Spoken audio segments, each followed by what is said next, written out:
Hey everybody, welcome back to Cool Bike Projects. Great to see you again.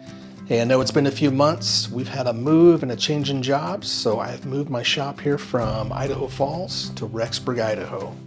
Let me show you around here real quick. Here with the garage, we've had a chance to move a bunch of stuff over here to the back. So same workshop here, but we're a little bit different orientation. Got my stand installed here just a couple weeks ago, the sliding bike rack, and we even have a couple new projects in the queue, including this beautiful late 90s, early 2000s Klein Attitude Comp.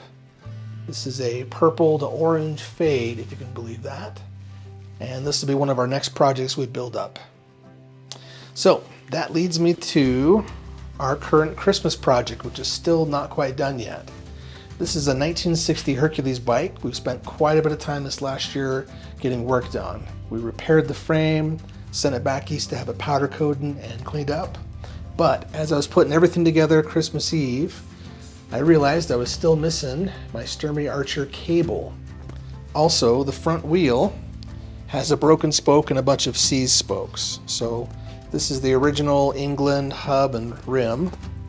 And as much as I wanted to put this together, I realized there was some damage here that I just couldn't quite fix by Christmas Eve. So we're going to be repairing this wheel, getting this ready to go, and hopefully within 10 days we will have this bike all put together and delivered and have a great post-Christmas video for a good friend of mine. So anyway guys, thank you for being part of the channel. I know it's been a while since we've posted, but it's great to see all of you again. Please feel free to post some comments and ask any questions you have. Thanks.